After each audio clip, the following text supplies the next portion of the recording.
I'm going to share my presentation called Seizing Your Opportunities. And I will share 3 simple success tips. And as I share these, I want all of you leaders to do this, because this is what we had to do in the NFL. As I mentioned, everything was filmed. Practice, drills, games.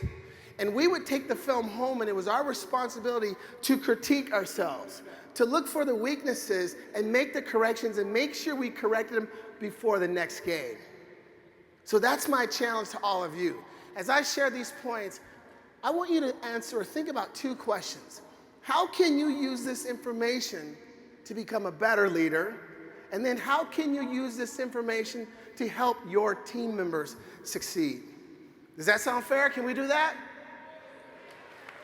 All right. So who's ready to grow? Who's ready to be challenged? Who's ready to be inspired? If that's you, I want you to clap 2 times. There's a lot of people in here. Let's try that again. If that's you, I want you to clap 2 times. That's what I'm talking about. Here we go. All right, so let's start here. You got to get your head in the game. You got to get your head in the game. This is one of the most perfect metaphors for life. Because as leaders, every day mentally, we're either defeating ourselves or we're making ourselves champions. We're either in the game of life leading the charge, or we're sitting on the sideline whining and complaining about our team or about our circumstances.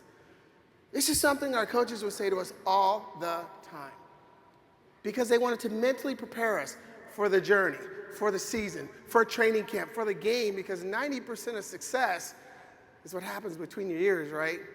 And as humans, we all deal with our own mental challenges: self-doubt, fear, negative thinking, self-limiting beliefs.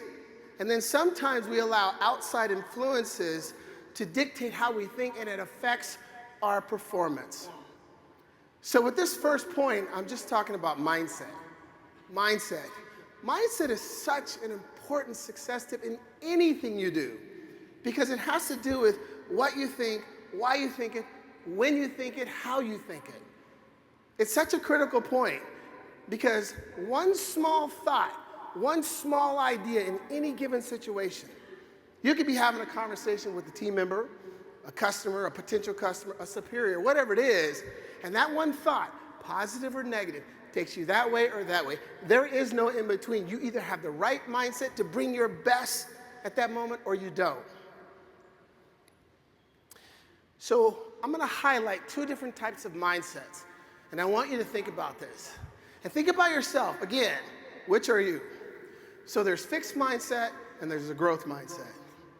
People that have a fixed mindset have the belief that they can reach their abilities or skills to a certain point, and they reach that point and they figure they're good. They won't continue to put in the work to make improvement, and they get comfortable. And their performance goes on a decline or just remains stagnant. Those with a growth mindset, just the opposite. They understand, yes, I can continue to grow, I can continue to improve, and they see the connection between doing the work and how it leads to higher achievements. And studies show that people that have a growth mindset, they naturally foster qualities like determination, resilience, perseverance, and grit. This is such a critical point, especially for you leaders, because when it's tough in your business or when there's those challenging moments, you got to make sure your mindset is right so you can keep your team going. So remember this: incredible things happen when you start monitoring your daily thoughts. You might be surprised how many negative thoughts cross over your mind, but we got to work to eliminate the thoughts that don't serve us well, because our thoughts become our actions. You want more positive results as a leader? You start by adopting a positive growth mindset, because a positive growth mindset separates the best from the rest. Oh yeah, I know, I'm telling you. This is why I'm talking about this first. I'm like the poster child of this. You know the number 1 question I'm asked about my NFL career is? Not what was it like to, score touchdowns or play with Joe Montana. No, it's like, how did you play 9 years at 5'10", 157 pounds? I was one of the lightest guys during my years. They would list me in the program at 180 pounds. My coach would say, I don't want the defense to know how small you really are. But I learned if you play scared, you run a lot faster. But seriously, according to my size, I was not supposed to be there. So my mindset was constantly under attack. We need a bigger receiver. We can't let him run these plays over and over and over. So as leaders, my question to you, what attacks your mindset from day to day? What is it that you allow mentally from day to day to affect your performance, to bring and give your best?